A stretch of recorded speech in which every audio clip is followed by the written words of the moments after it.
Hello friends, आज हम यहाँ पे नेहरू जी को पढ़ेंगे। नेहरू जी बीपीएससी के जो पेपर 1 है मेंस का, उसमें एक इम्पॉर्टेंट थिंकर है। 3 थिंकर्स को पढ़ना है वहाँ पे, गांधी जी, टैगोर साहब और नेहरू जी। तो आपको पता है कि 64th में नेहरू जी की सेकुलरिज्म पे ऑलरेडी क्वेश्चन आ चुका है। तो हाई चांस है कि 66 बीपीएससी या 67th में नेहरू जी पे क्वेश्चन आएगा ही आएगा। तो नेहरू जी के कई डायमेंशंस पे क्वेश्चन पूछे जा सकते हैं, जैसे कि उनकी सेकुलरिज्म, उनकी फॉरेन पॉलिसी पे भी पूछा जा चुका है 60-62 में। तो एक ट्रेंड रहा है कि एक साल गैप करके नेहरू जी से क्वेश्चन जरूर बनते हैं, तो हम उसको समझने का प्रयास करेंगे। भारत के प्रथम प्रधानमंत्री रह चुके हैं, देश की आज़ादी की लड़ाई में काफ़ी अहम भूमिका रही है। तो यही कारण है कि इनके महत्व जो है वो बहुत हो जाती है जितनी भी एग्जामिनेशंस हैं जिनमें मेंस और इंटरव्यू कंडक्ट किए जाते हैं। जैसे कि यूपी पीसीएस का भी एग्जामिनेशंस देखेंगे तो उसमें पेपर 1 जीएस 1 में भी काफ़ी इंपॉर्टेंट है, और इंटरव्यू के लिए तो खैर है ही। और जिन लोगों का पीएसआईआर है उनको तो नेहरू जी को मतलब कहते हैं ना, घोल के पी जाना, वो कार्य करना चाहिए। ठीक है, बाकी हम यहाँ पे बेसिकली जीएस पर्सपेक्टिव से नेहरू जी को पढ़ेंगे। तो अगर ऑप्शनल के हैं जिसमें नेहरू जी रेलेवेंट है, आप उनको वहाँ पे कोट कर सकते हैं। हम यहाँ पे हेडिंग लिखते जाएंगे, और उन हेडिंग को ज़्यादा लिखूंगा तो फिर बाइलिंगुअल में इशू होगा, तो इसलिए हम हेडिंग्स लिखेंगे और उस हेडिंग के अंदर हम अपनी लेक्चर डिलीवर करेंगे। आप कॉपी पेन लेकर के लिख सकते हैं या डायरेक्ट सुन भी सकते हैं, कोई इशू नहीं है। ठीक है, तो चलिए, I am Deepak and you are watching me on IAS PCS factory. Please यार आप लोग सब्सक्राइब कर लीजिए, क्योंकि हमारे लिए ये मोटिवेशनल फैक्टर होगा कि हमारे जो फैमिली मेंबर्स हैं वो ज़्यादा होंगे। चलिए, without wasting our time, let's start. पहला जो हम टॉपिक पढ़ेंगे ना, वो ये पढ़ेंगे कि नेहरू जी पे जो इम्पैक्ट था, यानी कि इन पे प्रभाव वो किन चीज़ों का था। तो ये बहुत इंपॉर्टेंट है। तो नेहरू जी पे equality, freedom of press, parliamentary form of government, इन चीज़ों का बहुत ज़्यादा प्रभाव था। मतलब वो समानता में विश्वास रखते थे, आज़ादी में विश्वास रखते थे, जो प्रेस है उसकी आज़ादी में भी विश्वास रखते थे कि प्रेस की अभिव्यक्ति की स्वतंत्रता दी जाए, और जो भारत की संसदीय प्रणाली है इसमें उनका अटूट विश्वास था। दूसरा जो इंपॉर्टेंट एस्पेक्ट है, देखिए इसको आप समझ गए होंगे, ये केवल आपको मेंशन कर देना है आपने आंसर में। ठीक है, अभी तो ये इंट्रो था जस्ट। ठीक है, दूसरा हम शुरू करते हैं इनकी विदेश नीति से, जो फॉरेन पॉलिसी है नेहरू जी की। क्योंकि जब ये प्रधानमंत्री थे उस समय ये खुद के फॉरेन मिनिस्टर भी थे भारत के, इनफैक्ट, तो इन्हीं का मेन रोल रहा है।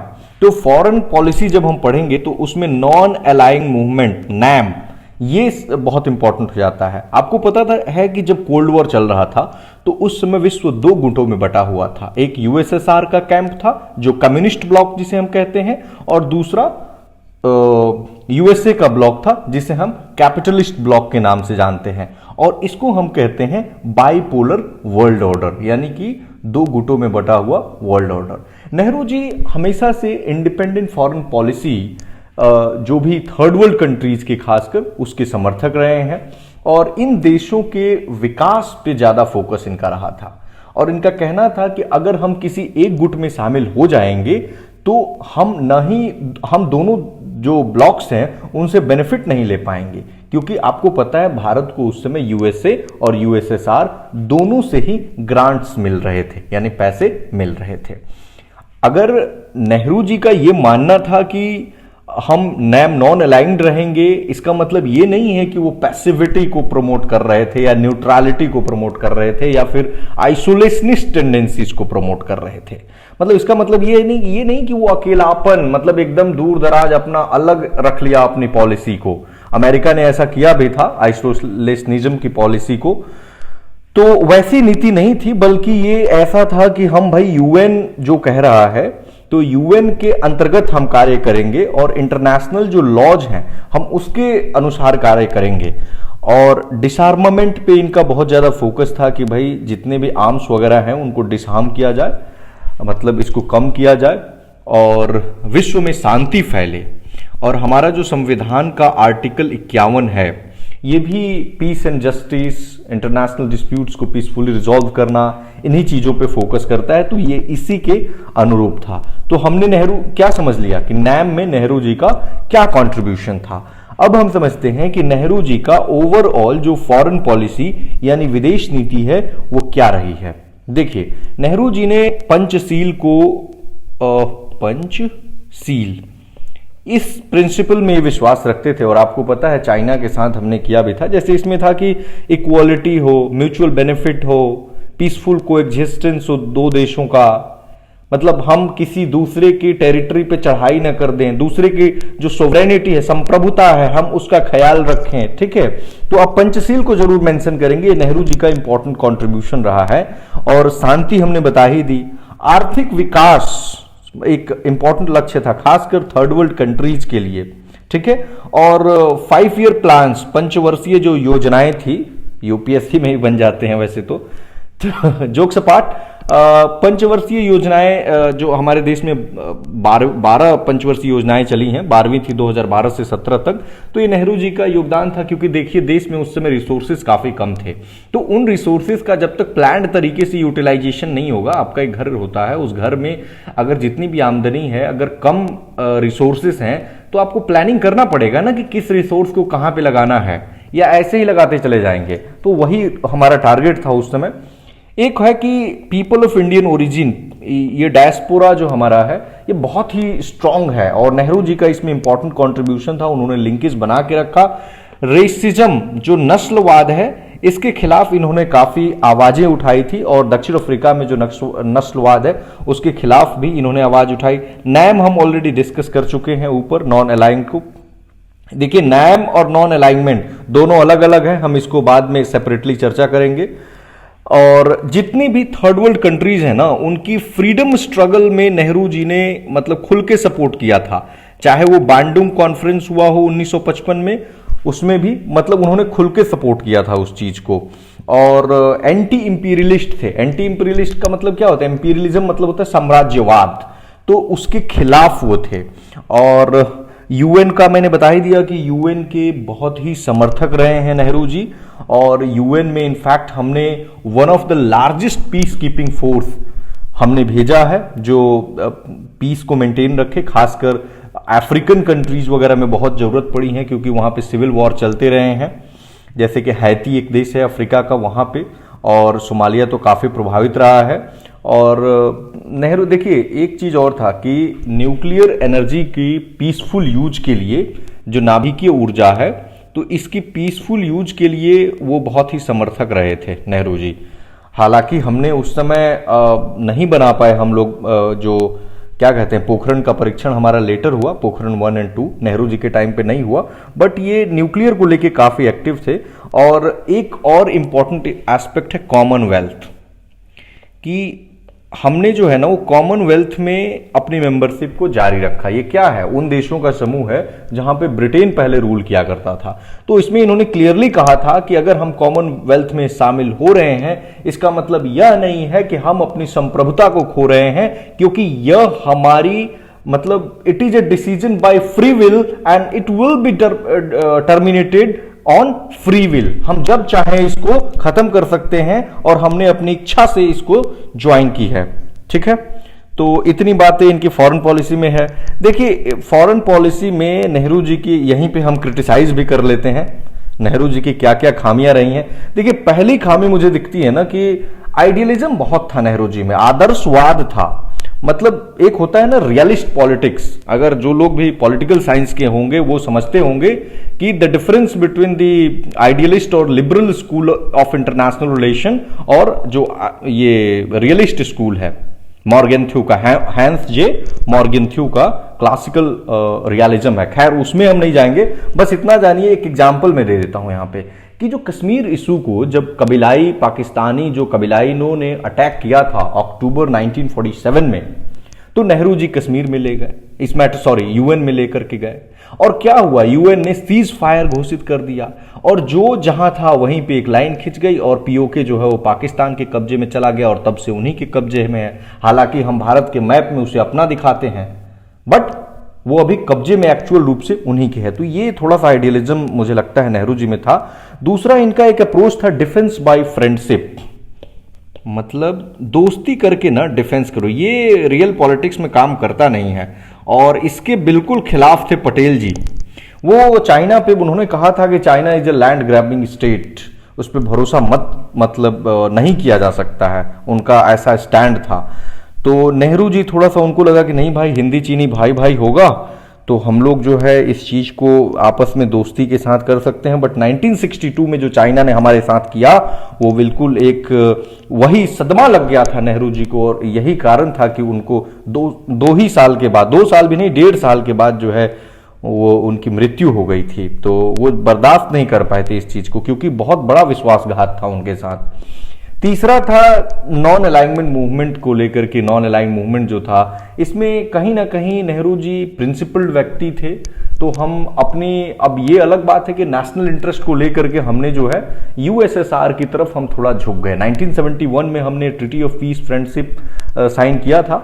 और चौथा जो मुझे प्रॉब्लम दिखता है वो ये है कि न्यूक्लियर डिसआर्मामेंट, मतलब कि ये फॉरेन पॉलिसी की क्रिटिसिज्म बता रहे हैं हम, कि हम जो है न्यूक्लियर डिसआर्मामेंट एक तरफ करना भी चाहते थे, दूसरी तरफ हमारी समस्या ये थी कि हम अपने आप को न्यूक्लियर पावर कंट्री भी बनाना चाहते थे। और यूएस और रसिया दोनों ने हमारी इस चीज को क्रिटिसाइज किया था कि इंडिया जो है वो अंदर ही अंदर न्यूक्लियर पावर बनना चाह रहा था। तो यहां कहीं ना कहीं कंफ्यूजन की स्थिति बनी हुई थी। और नेहरू जी बहुत यहां भी आइडियलिज्म दिखाए कि हमें न्यूक्लियर पावर बनने की जरूरत नहीं है। तो ये ओवरऑल मैं देखता हूं कि आइडियलिज्म ही एक प्रॉब्लम थी नेहरू जी की। चलिए, वीडियो लंबा होगा, और भी कुछ इशूज हैं जिनको हम देखते हैं। देखिए, इसके बाद हमें समझना होगा कि नेहरू जी का नेशनलिज्म पे विचार पूछा जा सकता है। इंक्लूडेड होगा कि नेहरू जी की ओवरऑल जो सोशियो पॉलिटिकल थिंकिंग है उसको बताएं, तो नेशनलिज्म में बता देंगे कि ये एक डेमोक्रेटिक नेशनलिस्ट थे, मतलब प्रजातंत्र में विश्वास रखने वाले राष्ट्रवादी हैं। मतलब वो ऐसा नहीं कहते थे कि हम हिंदू राष्ट्रवादी हैं, ठीक है, I am not criticising anyone. वो जैसे मोदी जी का है कि हम हिंदू राष्ट्रवादी हैं, वो कहते थे कि हम डेमोक्रेटिक राष्ट्रवादी हैं। अब आप लोग अपना अपना मतलब निकालिएगा, थोड़ा सा आप लोगों पे भी छोड़ता हूं। दूसरा, वो एग्रेसिव नेशनलिज्म को कभी भी प्रोपोगेट नहीं करते थे कि हाँ भाई नेशनलिज्म ऐसा ना हो हिटलर और मुसोलिनी की तरह कि दूसरों पे कब्जा कर लो, बल्कि एक लिबरल व्यक्ति थे। तो नेशनलिज्म पे इतनी ही बातें लिखेंगे आप। नेक्स्ट आप मूव ऑन कर जाएंगे और इंटरनेशनलिज्म पे उनकी थोड़ी सी बातों को लिख देंगे। ये इंटरनेशनल वाले में भी लिख सकते हैं कि ये जो है अंतर्राष्ट्रीयतावाद, peaceful coexistence and cooperation Panchsheel के सिद्धांत को अपनाते थे। और इंडियन नेशनल मूवमेंट को, वो जो भारतीय राष्ट्रीय आंदोलन है, उसको उन्होंने कहा था कि ये ग्लोबल स्ट्रगल का पार्ट इन्होंने बना दिया था इसे, और विश्व में शांति स्थापित करने के लिए, अगेन मैं कह रहा हूं कि वो यूएन के साथ गए और उन्होंने कहा कि हम आइसोलेशनिस्ट पॉलिटिक्स को नहीं कर रहे हैं। और अफ्रीका और एशिया की यूनिटी के लिए उन्होंने बहुत सारे कदम उठाए थे, जैसे कि एफ्रो एशियन कॉन्फ्रेंस। नेक्स्ट हमारा हो जाएगा कि सेकुलरिज्म एक बहुत इंपॉर्टेंट है। नेहरू जी के जब विचार लिख रहे होंगे तो सेकुलरिज्म पे एक क्वेश्चन 64th में आया भी था शॉर्ट नोट्स लिखने को। तो सेकुलरिज्म पे नेहरू जी का और गांधी जी का दोनों का विचार थोड़ा अलग है। नेहरू जी कहते थे कि ये कोई सोशियो पॉलिटिकल कॉन्सेप्ट नहीं है, बल्कि एक प्रिंसिपल्ड स्टैंड था उनके लिए, ठीक है, कि ये केवल एक सामाजिक और राजनीतिक विचार नहीं है, बल्कि एक प्रिंसिपल का मैटर है। और सेकुलरिज्म में ये सबको समान रूप से देखने को, सारे धर्मों को समान रूप से देखने को सेकुलरिज्म मानते हैं। किसी भी धर्म को किसी भी तरह का स्पेशल ट्रीटमेंट नहीं दिया जाएगा। जो राज्य होगा वो रिलीजन से, यानी धर्म से अपने आप को बिल्कुल अलग रखेगा। और इनका थोड़ा सेकुलरिज्म अलग था कि ये बोल रहे थे ना कि मेजॉरिटी जो है टॉलरेट करेगा माइनॉरिटी को, और तभी सेकुलरिज्म इस्टेब्लिश होगी, और तभी जो है माइनॉरिटी देश की जो एकता और अखंडता है, यूनिटी एंड इंटीग्रिटी, उसके लिए खतरा नहीं साबित होंगे। और यूनिफॉर्म सिविल कोड को लाने में नेहरू जी का बहुत बड़ा योगदान रहा है कि नहीं भाई, अलग अलग धर्मों के लिए अलग अलग नहीं होगा, यूनिफॉर्म सिविल कोड लाया जाएगा। हालांकि ये बात अलग है कि आर्टिकल 44 स्टिल एक क्या कहेंगे आइडियल ही बन के रह गया। सुप्रीम कोर्ट भी कह चुका है कई बार कि इसको अप्लाई किया जाए। देखिए, गांधी जी से इनका सेकुलरिज्म कैसे अलग है ना, कि गांधी जी चाहते थे कि रिलीजन एंड पॉलिटिक्स को मिक्स किया जाए। उनका मतलब ये था कि पॉलिटिक्स अगर आप करेंगे और धर्म से मोरालिटी यानी नैतिकता को नहीं निकालेंगे, निकाल करके राजनीति में नहीं लगाएंगे, तो वो जो पॉलिटिक्स होगी वो डेथ ट्रैप हो जाएगी, आप करप्शन करना शुरू कर देंगे। बस यही डिफरेंस था। नेहरू जी कहते थे नहीं भाई देखिए धर्म को अलग रखिए, राजनीति में धर्म का बिल्कुल ही अलग, यानी नेहरू जी का जो कॉन्सेप्ट था वो थोड़ा थोड़ा यूरोपियन कॉन्सेप्ट से मिलता जुलता है। ठीक है, उसके बाद हम नेहरू जी के विचार जानेंगे कि पंचायती राज इंस्टीट्यूशंस जो है इन पे उनका क्या विचार था। देखिए ये भी एक तरह से देखा जाए तो हालांकि ये पार्लियामेंट्री सिस्टम ऑफ गवर्नमेंट को चाहते थे, लेकिन ऐसा नहीं है, ये पंचायती राज के समर्थक थे, डिसेंट्रलाइजेशन के समर्थक रहे हैं, और इसका जीता जागता उदाहरण है कि 1952 में ही इन्होंने सामुदायिक विकास कार्यक्रम यानी कम्युनिटी डेवलपमेंट प्रोग्राम को शुरू करवा दिया था। ठीक है, और कई सारे कोऑपरेटिव्स बनाई गई थी। 1959 में तो 59 में नागौर राजस्थान में फर्स्ट पंचायत का गठन भी हो गया था, फिर आंध्र प्रदेश में हुआ, इस तरह से पंचायतें बनने भी लगी थी। अब अंबेडकर जी का यहाँ थोड़ा पंचायत के बारे में और गांधी जी का विचार बिल्कुल एक दूसरे से कांटों का टक्कर चलता है। जहां अंबेडकर जी पंचायती राज सिस्टम को नहीं सपोर्ट करते थे, उनका मानना था कि इससे कुछ पर्टिकुलर जो डोमिनेंट कास्ट हैं वो जाकर के उस पर डोमिनेट करने लगेंगे, लेकिन गांधी जी मानते थे कि विलेज रिपब्लिक आएगी। खैर वो दूसरा इशू है, बट यहाँ नेहरू जी का हमने विचार पढ़ लिया कि ये दोनों के बीच की कड़ी थे। नेक्स्ट है कि नेहरू जी मिक्स्ड इकोनॉमी के समर्थक थे। जैसे होता है ना, एक होता है कैपिटलिस्ट इकोनॉमी जैसे अमेरिका, एक कम्युनिस्ट इकोनॉमी जैसे कि चाइना, और हालांकि अब बहुत ज़्यादा डिफरेंस रह नहीं गया है। और थर्ड है मिक्स्ड इकोनॉमी जिसमें पब्लिक सेक्टर और प्राइवेट सेक्टर दोनों काम करेंगे। तो इनका मानना था कि ठीक है देश आज़ाद हुआ है, हम पूरी तरह तो इकोनॉमी को नहीं खोल सकते, स्टेट रेगुलेट करेगा, बट हाँ प्राइवेट सेक्टर को भी उनकी सफिशिएंट स्पेस दी जाएंगी। उसके बाद है कि प्रजातंत्र पे, डेमोक्रेसी पे नेहरू जी का क्या विचार था। अभी ऊपर मैंने बता ही दिया है इंट्रोडक्शन में ही कि नेहरू जी इक्वालिटी में, समानता में विश्वास रखते थे, मानवता में विश्वास रखते थे। ये मानते थे कि हर व्यक्ति को उसके अपनी कैपेसिटी के अनुसार कार्य करने का मौका मिलना चाहिए, इंस्टीट्यूशंस को डोमिनेट नहीं करना चाहिए, सामाजिक एकता आनी चाहिए, सेल्फ डिसिप्लिन कम्युनिटी का हो, डेमोक्रेटिक सोशलिज्म आए। मतलब डेमोक्रेटिक सोशलिज्म का मतलब है वो यूएसएसआर की तरह सोशलिज्म को नहीं मानते थे कि पूरी इकोनॉमी को ही एकदम से स्टेट रन करेगा, वो तो फिर डिक्टेटरशिप ऑफ द प्रोलिटरेट क्लास हो जाएगा ना, व्हाट लेनिन सेज। ये इज्म को नहीं मानते थे किसी तरह का कि सोशलिज्म, जैसे इन्होंने कहा भी था कि democratic pattern of socialistic pattern of society को हम स्टैब्लिश करेंगे। ये कांग्रेस के अवार्डी सेशन 1955 में। देखिए हम बहुत जल्दी कर रहे हैं क्योंकि नेहरू जी बहुत बड़े थिंकर हैं और मुझे आधे घंटे से कम में कंप्लीट कराना है इस टॉपिक को। नहीं तो अगर केवल सेकुलरिज्म पे हम बात करें या नेहरू जी की फॉरेन पॉलिसी पे तो कई सारे क्लास लग जाएंगे, बट क्या है कि आपके काम की जितनी चीजें इंपॉर्टेंट है मैं वो करा रहा हूं। ठीक है, नेक्स्ट इनकी डेमोक्रेसी पे ये विचार हो गई। सोशलिज्म पे भी मैंने बता दिया कि इज्म को नहीं चाहते थे, ये सोशलिस्टिक पैटर्न ऑफ सोसाइटी को चाहते थे, तो समाजवाद पे इनकी ये विचारधारा थी। फिर गांधी जी के साथ इनकी क्या सिमिलैरिटीज और मतभेद रहे हैं, इन दोनों को लिख देंगे। तो देखिए सिमिलैरिटीज में ये रहा है ना, गांधी जी का जो मेथड था ना सत्याग्रह, ये इससे प्रभावित थे। और नॉन वायलेंस, वो कहते थे हाँ जी ये बहुत बड़ी चीज है, क्योंकि वायलेंस को हेट करते थे, आइडियलिस्ट व्यक्ति थे, कैसे वायलेंस को सहेंगे। पंचशील इनका सिद्धांत था, दोनों लोग मानते थे, गांधी और ये भी। सेकुलरिज्म, दोनों लोग सेकुलरिज्म को मानते हैं, हालांकि दोनों का सेकुलरिज्म का कॉन्सेप्ट अलग है। अब गांधी जी से इनकी किस बारे में मतभेद था, तो ये था कि पहला ही कि सेकुलरिज्म रिलीजन और पॉलिटिक्स को मिक्स नहीं करना चाहते थे ये। ठीक है, और गांधी जी का क्या था कि उनको लगता था कि वैसे राम राज्य आएगा। और एक तरफ नेहरू जी हेवी इंडस्ट्री को, आपने सेकंड 5 ईयर प्लान जरूर पढ़ा होगा, तो उसमें हेवी इंडस्ट्री पे नेहरू महालनोबिस मॉडल था जिसमें हेवी इंडस्ट्री पे काफी जोर दिया गया है, जैसे आयरन एंड स्टील इंडस्ट्री, और उसके तहत कई सारे इंडस्ट्रीज खोले गए, जैसे कि झारखंड में, छत्तीसगढ़ में, जैसे ये सब बोकारो है या राउरकेला है उधर उड़ीसा में, ये सब। लेकिन गांधी जी क्या कहते थे, कॉटेज इंडस्ट्री, छोटी छोटी ग्राम उद्योग की बात करते हैं। ठीक है, तो मुझे लगता है ऑलमोस्ट सारी बातें कंप्लीट हो गई हैं। इसके अलावा जो लास्ट में बात कर देता हूं कि क्रिटिसिज्म तो हमने देख लिया है इनका कि महत्व क्या है, मतलब नेहरू जी के विचारों का क्या महत्व है, तो क्या सिग्निफिकेंस है। तो बहुत सारे महत्व हैं यार नेहरू जी का। मतलब अगर भारत में प्लानिंग की शुरुआत की तो नेहरू जी ने की, इवन बिफोर इंडिपेंडेंस भी इन्होंने शुरुआत कर दी थी, तो इनको फादर ऑफ हम प्लानिंग कह सकते हैं। दूसरा, मॉडर्न इंडिया जो आधुनिक भारत है ये उसके आर्किटेक्ट हैं, ये वास्तुकार हैं उसके। और जो हमारी इंडस्ट्रियल इकोनॉमी आज दिख रही है वो इंडस्ट्रियल इकोनॉमी के भी जनक कौन है? नेहरू जी हैं। और वो तो डैम्स को बोलते थे कि these are the temples of the modern India, modern India के वो मंदिर हैं। फिर इनकी विदेश नीति की आप तारीफ कीजिए, जैसे कि फॉरेन पॉलिसी में कैसे इन्होंने इंडिपेंडेंट फॉरेन पॉलिसी को अपनाया, किसी भी देश के किसी ब्लॉक्स में हम शामिल नहीं होंगे। कितने ताकतवर थे अमेरिका और यूएसएसआर, लेकिन झुका नहीं पाए। ठीक है, मिक्स्ड इकोनॉमी मॉडल को हमने अपनाया, क्योंकि प्राइवेट सेक्टर के पास उतना पैसा नहीं था कि वो पूरी इकोनॉमी को रन कर सकें। और स्टेट अगर फुल्ली रेगुलेट करेगा तो फिर आपको पता ही है कि कैसे 1980s में किस तरह की समस्याएं पैदा हुई थी। फिर आप लिखिए डेमोक्रेसी के बारे में कि कितने अच्छे अच्छे विचार जो ऊपर हमने बताए कि इक्वालिटी में बिलीव करते थे, ह्यूमैनिटी में बिलीव करते थे।